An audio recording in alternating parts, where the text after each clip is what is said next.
Welcome back to Dominant Mets Nation. Today, the Mets make another pickup. They sign free agent Jose Urena to a minor league deal with a potential major league option. The deal could go to the amount of $2 million. This move is very intriguing. One could say that this is the typical David Stearns value pickup, and I would agree with that. But you know what? The more and more I looked into the numbers of Jose Urena, I kind of really like this move. I do. I really do. And I'm going to go over some reasons why and some legit tangible things that Jose Urena did last year that were damn impressive. Damn impressive. So please stay tuned for that. I think you're going to agree. All right, folks, a couple very important things we must go over. Let's go over some economic reasons because looking at the season, I think I understand what the whole David Stearns plan is. And let's see if you agree with me. It's pretty simple, came right from David Stearns' mouth, and also more specifically from the mouth of Steve Cohen. I'm going to lay it all out for you. So again, stay tuned. Before we get this thing started off, like the video, smash that like button. If you are brand new and you are a passionate MLB fan, or if you find yourself coming back to the channel, do me a favor. Again, like the video. It really helps us grow. But please subscribe, especially at this time before the MLB season starts.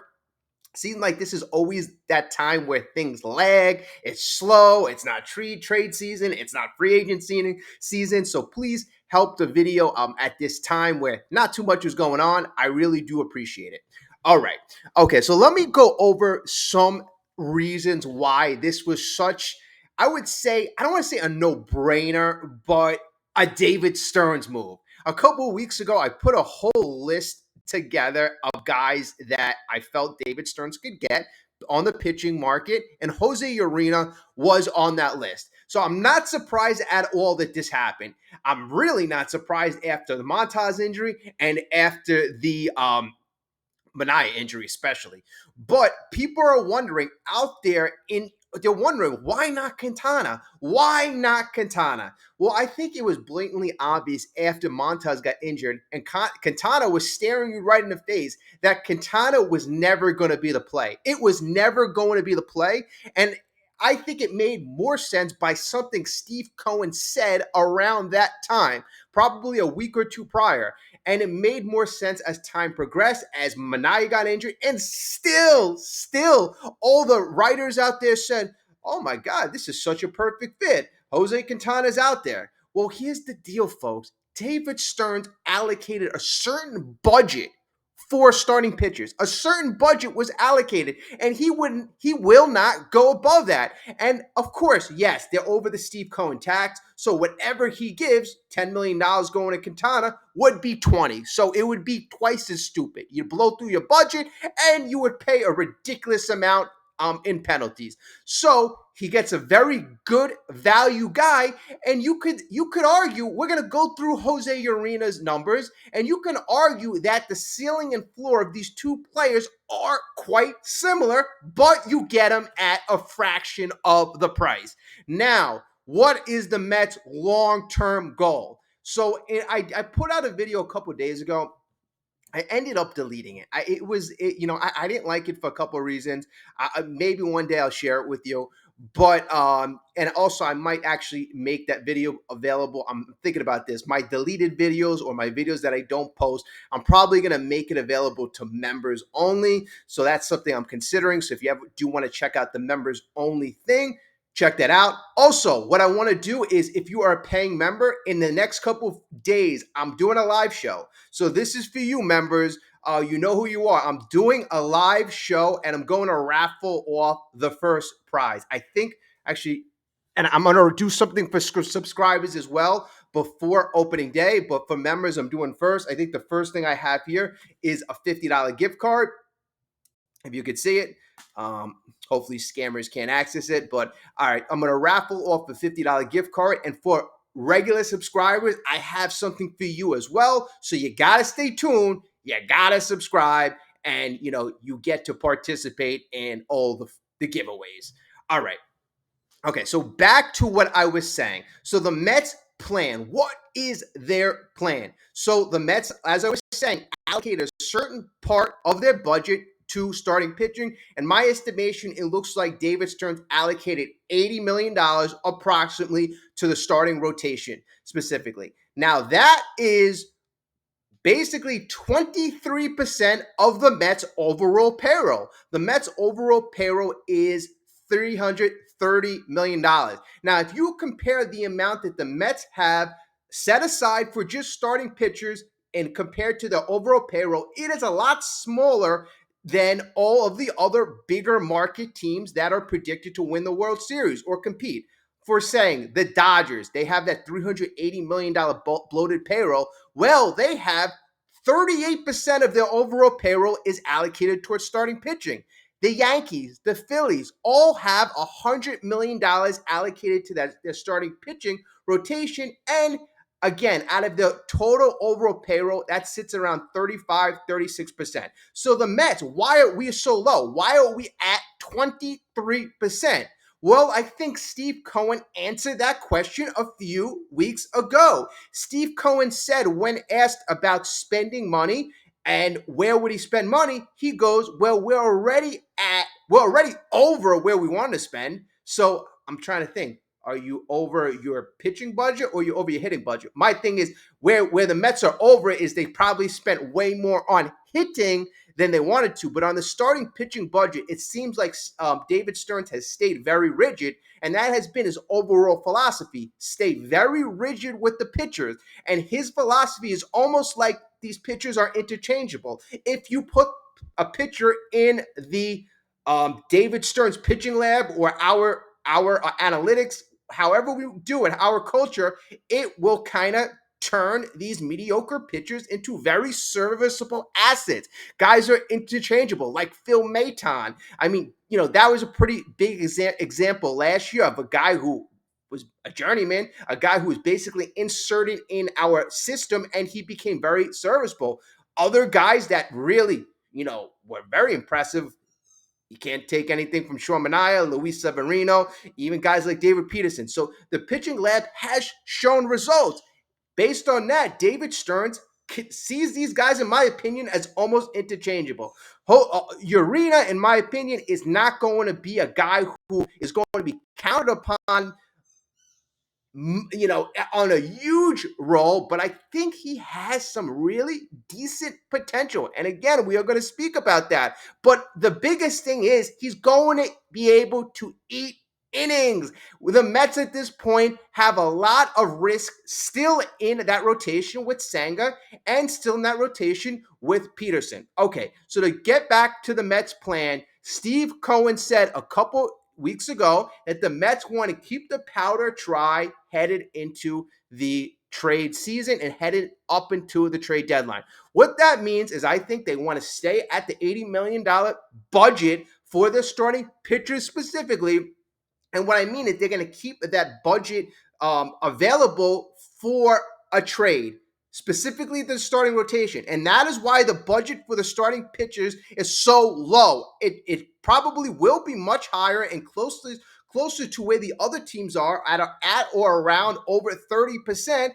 But we are going to get there when the season progresses and a starting pitcher comes available at a decent price. Also, David Stearns wants to see how these current pitchers progress.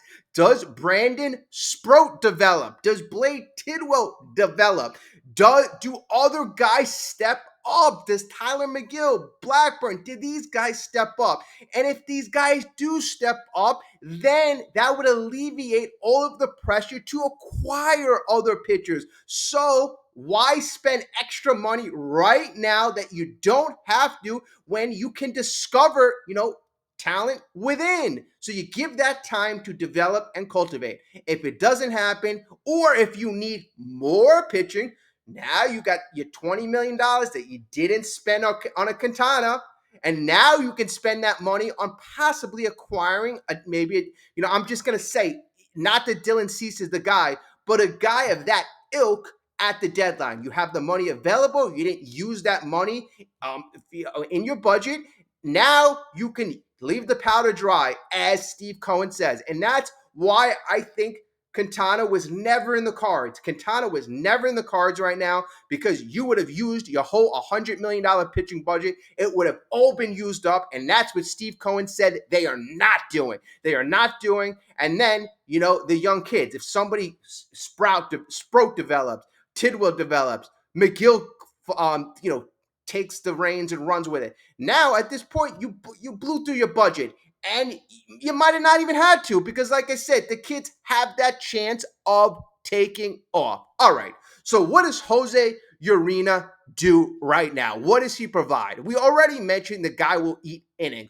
But what else does he bring to the table? Why is he a unique quantity? Okay. So let's talk about that right now. Before we get into who Jose Urena is, if you could continue, like the video if you didn't get a chance yet. If you would like to subscribe to the channel, now is also another time to subscribe. All right, so let's look at Jose Urena. And if you look at his last year, you're actually probably saying, hey, you know what? Not half bad. Last year, he pitched in 33 games, 110 innings with the Texas Rangers. He had an ERA of 3.80. And I'll tell you, folks, what's even more impressive. We're going to touch on that momentarily. But, he actually, if you break down these stats, he actually did very decent last year. Last year was his best year in the last 5 years, right? So 3.80 ERA. And if you break down his advanced stats, this guy, his best asset is he's a ground ball pitcher, and he's a guy who can throw it up there in the mid to upper 90s. His average fastball velocity is 96 miles per hour. So the Mets like guys with this combination. They are sinker ball pitchers, ground ball pitchers, and their fastball, they have decent stuff. So if they play around with his mechanics and they fine-tune his stuff, I think this is a guy that could even get better. He has a sinker, a slider, a changeup, and a four-seam. Now, here's the thing that I was alluding to in the beginning of the video that impressed me the most. If you go to his game log, and he pitched 33 games, a lot of games he started, and out of those 33 games, there were only 2 games all season. 2 games all season that he allowed over 3 runs. What does that mean, folks? What that means is he kept you in the game a large majority of the time. In fact, if you take out the month of August, this guy's ERA was under 3.5 last year. 3.5. So, he was, in my opinion, he was quite impressive. Yeah. I mean, he was quite impressive. I mean, the month of June, I would say was his best month. 18 innings. He gave up 1 earned run in June. 18 innings, 1 earned run. He had a .50 ERA. I mean, this guy, I think you have to put him in the right position. I could definitely see him going to the bullpen as our starters come back. And that's why I think is another intriguing part of him. You don't have to pay him a lot of money. There is upside there. And he's got the stuff that translates to the bullpen when you get your starters back. It's not like you commit $20 million to Quintana and now you're kind of forced to give him a rotation spot because he's costing a lot. Now you got a guy that, he had a minor league deal. He's a guy that if he is successful, you can put him in the bullpen. His stuff translates. He's a ground ball pitcher. He's a guy with velocity. He's a guy that you can actually develop. I mean, I really do like this move. And again, if you look further and further into the stats, you like to get guys off their best year, guys who are still getting better. I think you can always get better. And not that he was great, but in the last 5 years, his stats last year were the best in a while. I mean, he had the lowest expected batting average, the lowest expected slug in the last 5 years, the lowest expected WOBA. His hard hit percentage was the lowest in the last 5 years. His K percentage was the highest in the last 5 years. His walk rate was the lowest since 2019. His ERA was the lowest since 2018. I mean, last year was a year where he took a step up and a step in the right direction. And he shows you how MLB is changing. A guy who's 33, a guy, a mediocre pitcher, a mediocre to okay pitcher. I mean, last year, like I said, he's coming off a pretty decent year. And he's a guy that just got a minor league contract. That's all he's really getting. And, that's where you're kind of a little surprised that, other teams weren't interested in paying him a bit more. And the funny thing, Urena, if you look at ERA, very close to Jose Quintana. One had a 3.75, one had a 3.8. I mean, they're two different types of pitchers. One's a hard thrower, one's a guy who's more of a soft toser in Quintana. I mean, this is a guy that is, like I said, he's a David Stearns guy, in my opinion. He's a guy who's a little younger than Quintana, but at the end of the day, he is a lot cheaper. He's a guy that, again, you can sign him to that minor league deal. He's a guy that if he is successful, you can shift him to the bullpen. And, and also too, if he does find a way to tweak his mechanics and be very successful, I mean, I think his stuff will play better in these situations in the playoffs where a guy like Quintana's throwing 91, 92, and if he is not locating exactly his spots and being that fine, he's going to get pummeled by teams like the Dodgers. I like this move, and it takes a little pressure off. Did they solve the problem? Am I not worried? No, of course not. I'm still going to be ultra concerned if Sanger gets injured in the next week. But again, this solves a little bit of the problem. It takes a little bit of the pressure off guys like Griffin Canning. Now if you look at best case scenario, Manaea comes back in the late April, and you have Montas come back in late May. Between both of them, maybe they miss 10 to 12 starts. I mean, but between Jose Urena, Tyler McGill, Griffin Canning, Paul Blackburn, those four starters, can they take care of 12 starts? Can they take care of 12 starts? I think so. Yes, it would hurt if another pitcher were to get injured. Then, you would have to spread them out. But I think those 3 or 4 pitchers can take care of it. And again, I think you don't want to put pressure on Brandon Sproat right away, but if he's a guy who has a phenomenal knockout spring, that's another answer right there. That is another answer. So again, Jose Urena is going to provide security. He's going to eat up innings, and I think he does have a little potential. And by no means, I don't want anybody to think I think he's the next, Jacob deGrom or Tom Seaver, or do I think that this is the best move in the world? No, but I see a clear vision, a clear plan to that the Mets are sticking to. And at the end of the day, I gotta respect the Mets for sticking to a plan no matter what. I have to respect that. It's easy. It's an easy thing for Steve Cohen, a billionaire 21 or 22 times over, for David Stearns to say, hey, I think the best thing to do is to get Quintana. That's easy. It's harder to sign a guy for $2 million and work with him and make him up to par. That is more impressive if that works out. And, also to age, you're going to give Quintana $20 million. I don't know. I mean, yes, it was the easy move. It seemed like the obvious move, but that doesn't always mean that it's the best move. I was always impressed with teams in the past, the Braves in the last couple of years, they've impressed me. The Yankees used to impress me by getting all these guys, and all of a sudden they would come out of nowhere, and I'm like, and I'm like, how did they get them? They anybody could have got these scrap heap guys. They used to do it back in the day all the time, but as of lately, like the Braves last year, they signed Ronaldo Lopez, and Ronaldo Lopez, like he was a guy with a mid-4 ERA, and last year he had a 5.1 WAR with a 1.9 ERA, and Cy Young. In the Cy Young Award voting, he was number 11. He was a first-time All-Star in his career. Never an All-Star, never one vote for the Cy Young Award. And in the Braves, they picked him up. Didn't give him a great contract, and now he's one of the best pitchers in all of baseball. Last year, Braves also traded for Chris Sale. I think they were paying close to $15 million. They could potentially have Sale for 3 years, and all they did was give up Vaughn Grissom. That might go down as one of the best trades in history. That's a guy, Anthopoulos, who is creative. They have a great pitching development down there in Atlanta as well. Those are the type of moves that I think David Stearns is trying to do. Getting a guy like Sean Manaea for $13 million.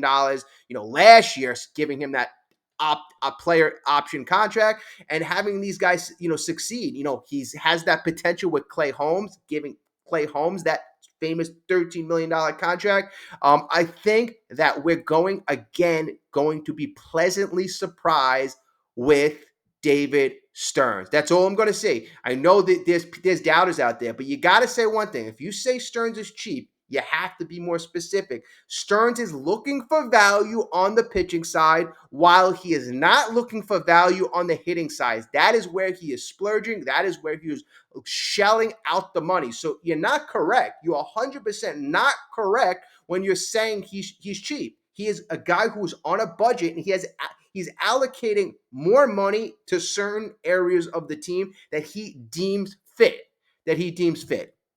All right, folks, let me know, what do you think about this latest signing? What do you think about the Stearns strategy? Also, I want to mention that Brett Beatty, he's a guy that's come on, in this spring training, looking very, very sharp, folks. Couple home runs are early on. I do like his approach at the plate. A lot more patient, very nice line drive swing. I think the first home run he hit, it was like a ball kind of towards the outside of the plate. And he did a lot of damage. That was a ball last year that he'd roll over and over again. So I like his approach. Also, Acuna, I like his approach as well too. So you like Iglesias, but there's reasons why the Mets aren't signing Iglesias. And here's the thing, folks: the Mets, the front office is. And I say those guys are geniuses. I say that we have a top front office right now. I mean, there's a lot of execs all around MLB who, they laud the Mets front office right now. Not in the past. Not in the past. Juan Soto lauds the Mets front office, thinks that we have a top front office. I think, they rank the Mets front office. Some publications have them as high as 4. Some publications have them as high as 7. So we have a top 10 front office no matter where you look. And I think that's a huge improvement over Billy Epler, Sandy Alderson 10 years ago, Jeff Wilpon. So that's a huge improvement from days gone past.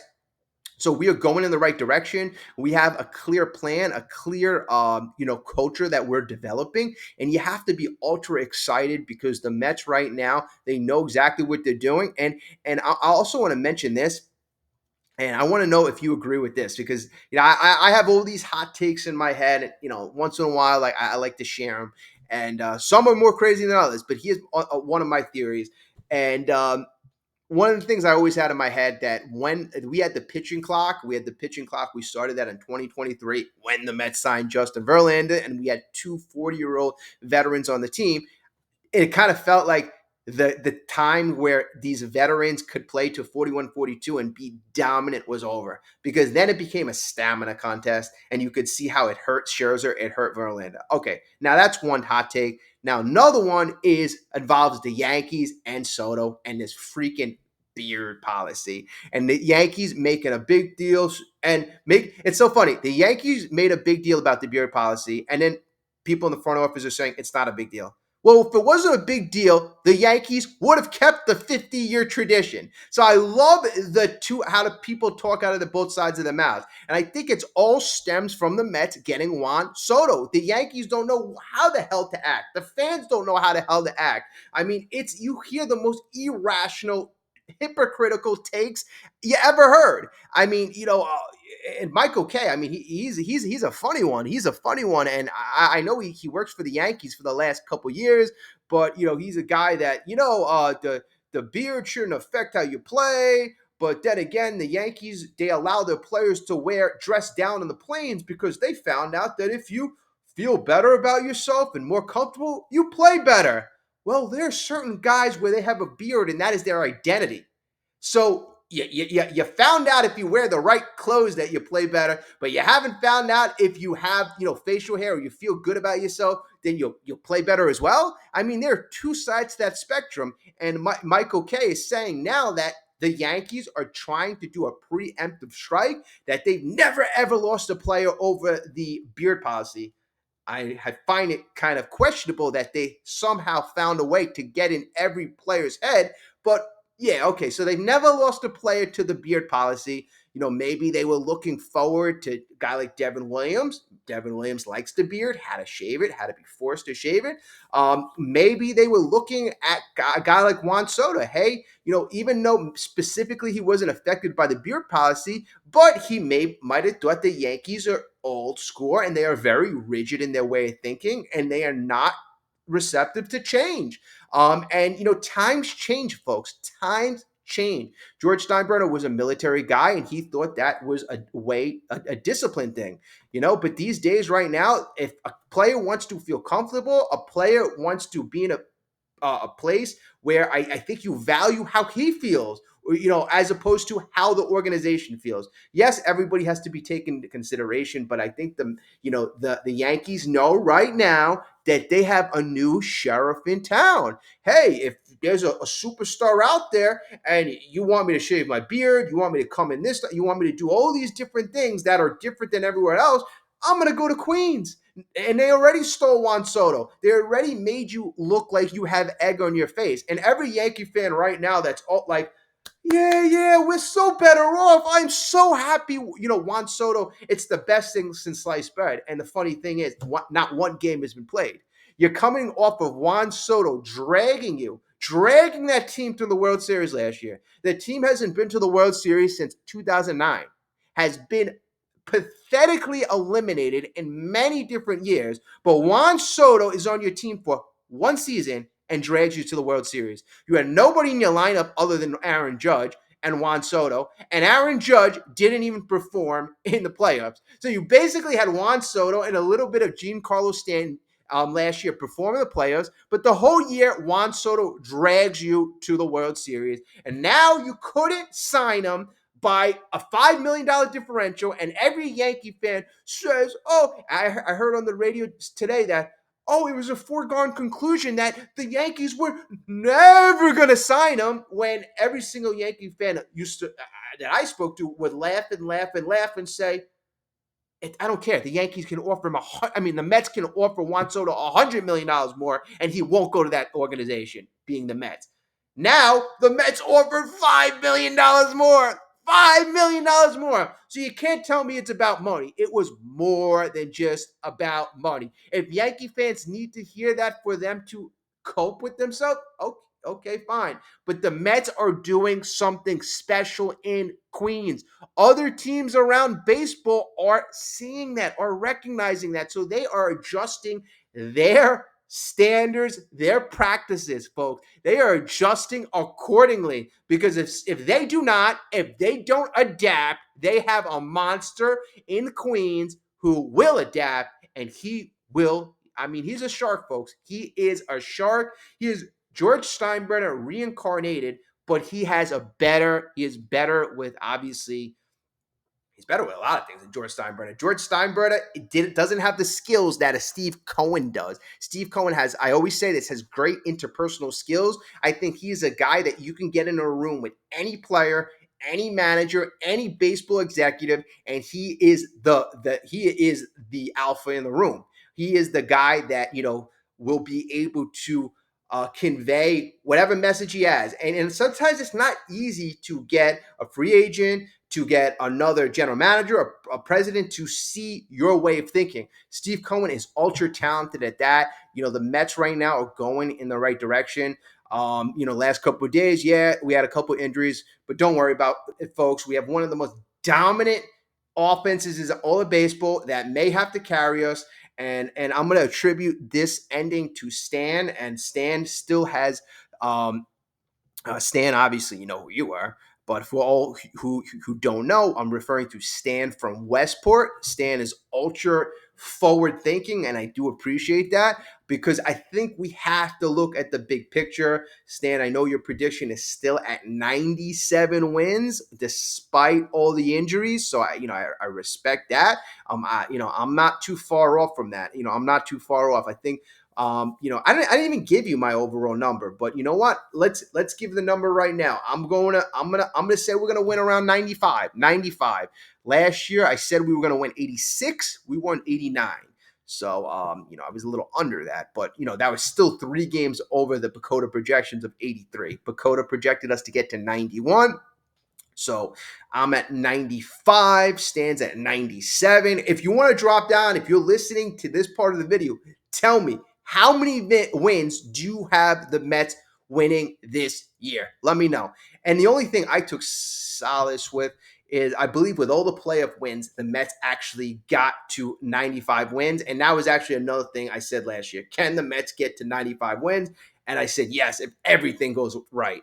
Obviously, they had to get to that 95 win total with the playoffs. But I'm going to say without the playoffs, regular season, 95 wins in 2025. Now, to get back to what Stan was saying, and this is what I kind of alluded to in the beginning of the video, that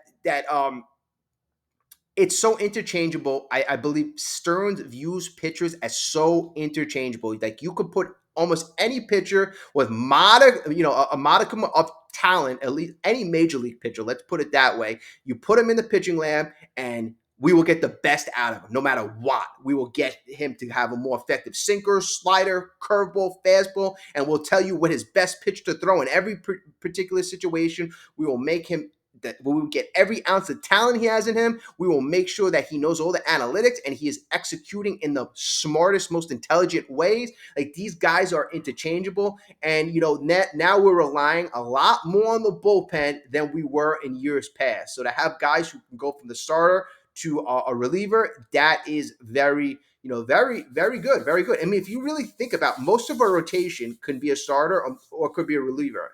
Kodai Senga, yeah, he's a starter. And Minaya, he's a starter. Peterson, you saw he was out of the bullpen. McGill out of the bullpen. This guy we just signed out of the bullpen. Clay Holmes out of the bullpen. I mean, you just got like 2 guys who are those designated starters. But these days, it's different. It's really different. The Rays really kind of headed that a couple of years ago, having the opener and then having a bullpen game. The Dodgers did it a couple times. They did it a couple times in the playoff run. I mean, to kind of show you how the value of the starter is being diminished. I mean, teams are not only doing it in their playoff runs, but they are being successful. They are winning these games. So, I mean, it really just kind of shows you going forward how we have to reevaluate our logic. And that is also why these starting pitchers aren't getting the crazy salaries, the crazy offers that they were getting years ago, because the value of the starter had just been diminishing. So, you know what, folks? I gave you a lot in this video. I spoke about the Yankees, spoke about a lot of things, had to get it off my chest. Let me know what you think. At the end of the day, I give this move very low risk, high reward move. I'm gonna give it an 8 out of 10. I'm gonna give it an 8 out of 10 because we really didn't, give up much, and it's a high low risk move, low risk, high reward move.